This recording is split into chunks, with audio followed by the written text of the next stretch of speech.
Warning! Kinda Murdery contains adult themes, explicit language, and descriptions of violence. It is not suitable for anyone, and we recommend you stop listening now.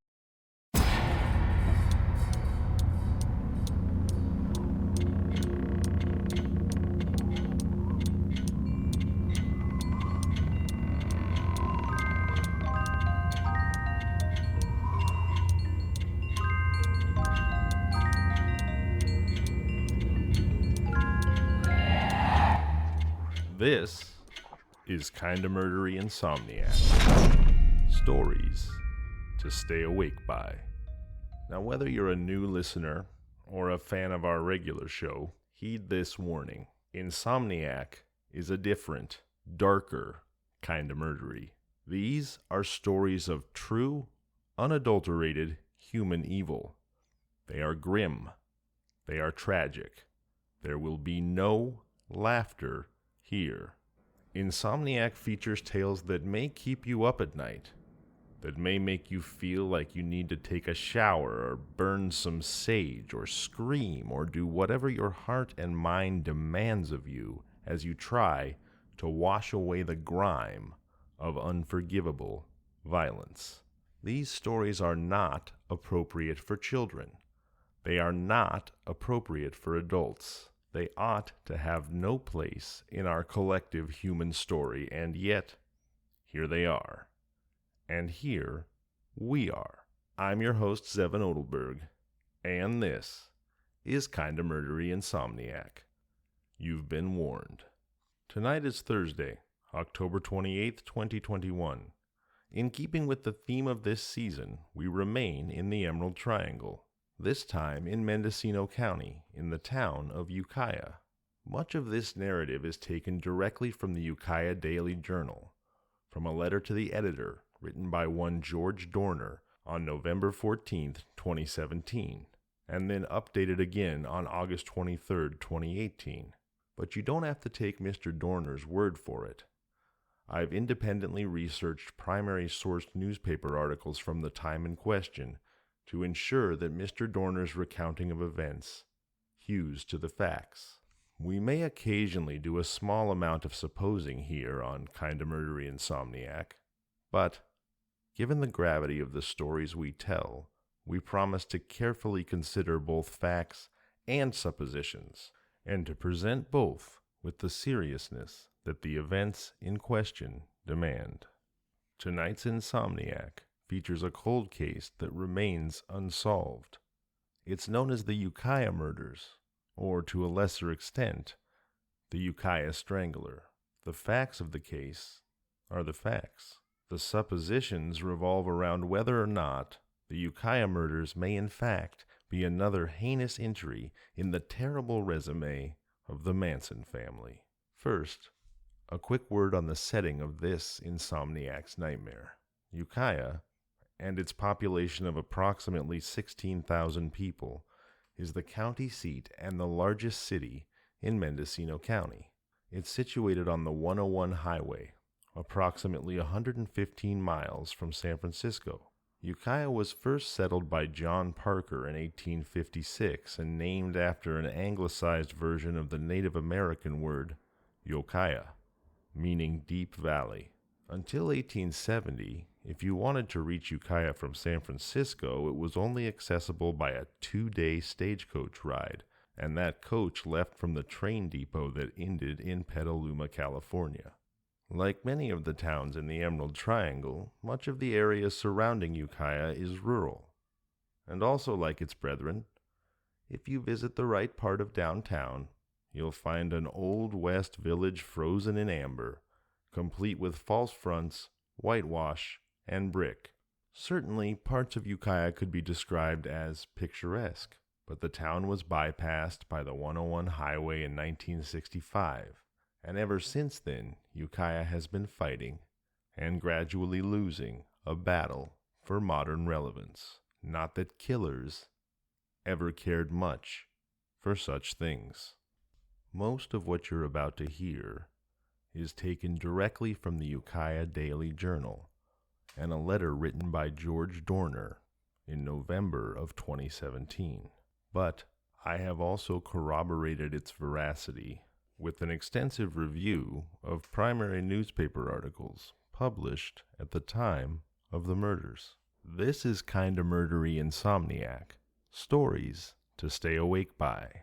And this is your last chance to exit stage left and escape to safety before the cavalcade of human depravity begins. Still with us? Good. Here we go. The story of the Ukiah Strangler takes us back just 3 years after the 101 decided that Ukiah was no longer a necessary destination.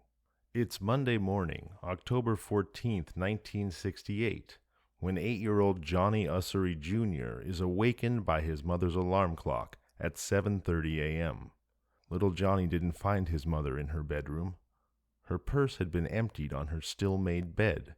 She wasn't in their mobile home. He stepped out of the front door of their trailer behind Nancy's Antiques, and there he found his mother, Clyda Delaney, lying on the ground, her face as pale as her platinum blonde hair. Johnny knew immediately that his mother was dead. The horrified boy screamed and bolted into the trailer next door, seeking help from his great-grandmother, Nancy Warren. He found Nancy's dead body in her trailer.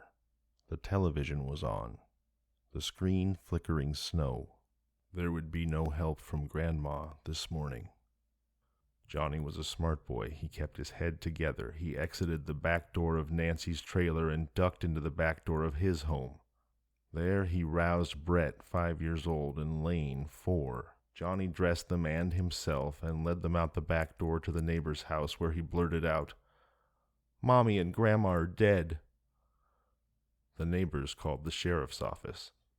Sheriff Reno Bartholomew led law enforcement to the crime scene at Nelson Ranch Road and Highway 101. Clyda's body had laid on a gravel walkway through a hard driving rain and was washed clean. The near-term expectant mother had been garroted with a leather bootlace, 36 inches long, double-looped about her throat and tied tight at the nape of her neck.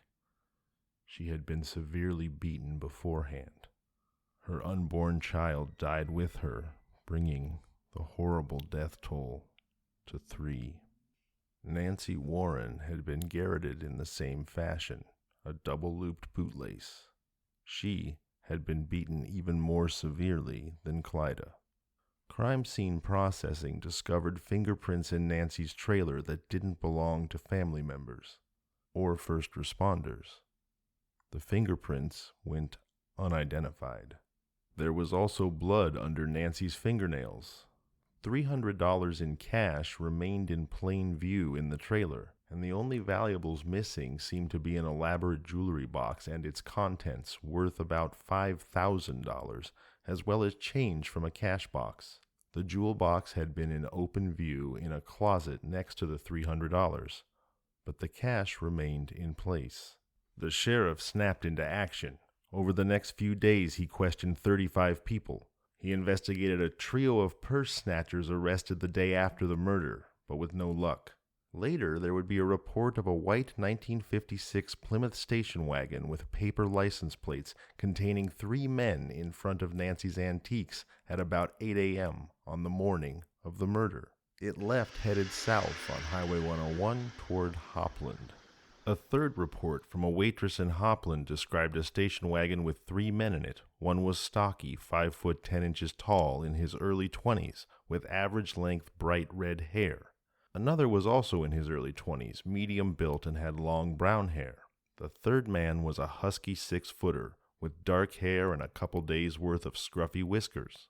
The waitress reported overhearing them say, "We'll get away with this the same as we did in Oregon."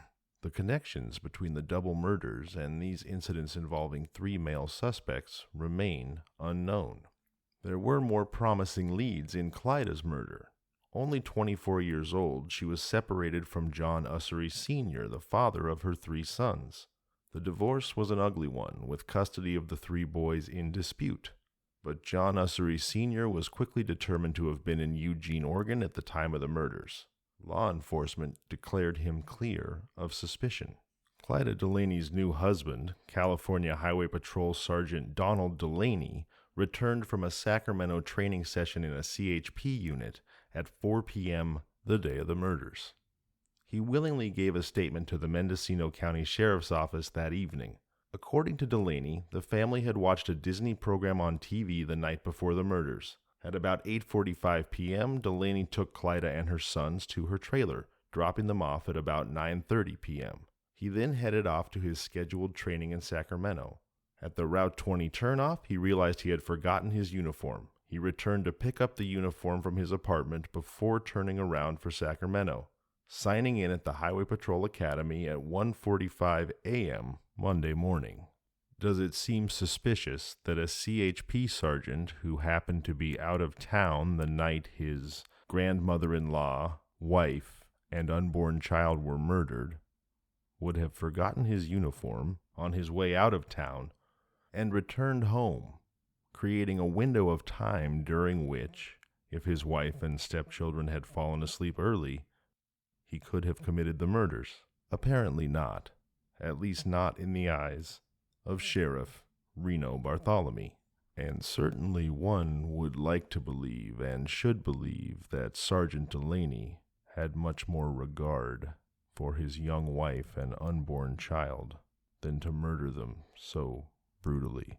Indeed, he was never really suspected, and Insomniac does not mean to cast any suspicion in his direction. In December of 1969, a little over a year after the murders, Sheriff Bartholomew's memory was jogged by TV coverage of the Manson family, mentioning that they had used leather thongs to garrote and tie up their victims. He recalled that on June 22, 1968, 5 of the Manson family women were arrested in Philo, California, along with 3 young men. An infant was taken into foster care. Both sheriff's deputies and the Highway Patrol were there for felony narcotics arrests. In fact, Charles Manson himself had been arrested in Ukiah a year earlier in 1967 over a dispute with the police when they tried to remove a 14-year-old runaway girl from his custody. No mention is made of the 3 men picked up with the Manson women in June of 1968. However, Mendocino court documents show that known Manson family members Susan Atkins, Ella Jo Bailey, Mary Brunner, Patricia Kredwinkle, and Stephanie Gale Rowe were credited with service of 63 days in jail on a 60-day sentence for the felonies. They were released on August 16, 1968.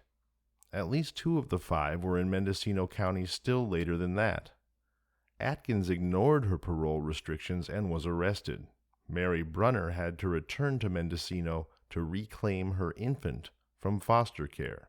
Sheriff Bartholomew traded information about the Mansonites with the prosecutors in Southern California to no avail. There were too many possible suspects, and yet no motive. With 4 reports of trios of suspicious strangers, it is uncertain just how many unknown suspects there are.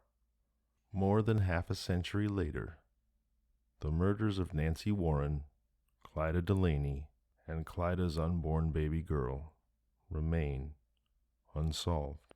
Amateur sleuths lurking in the comments of cold case articles on the internet do suggest a motive, however. They say there's a local legend in Ukiah. They say the hippie girl whose baby was taken away from her and put into foster care returned to take revenge on the family of the CHP officer that she held responsible. This has been Kinda Murdery Insomniac. Stories to stay awake by. I'm Zevon Odelberg. Good night. Kinda Murdery Insomniac is created, researched, edited, produced, and hosted by Zevon Odelberg, with opening theme by Niall Madden and art by the Gin of Lang. Available now on all podcasting platforms. If you like the show, please subscribe, review, and tell your friends. You can find us on social media at Kinda Murdery or email at kindamurdery@gmail.com.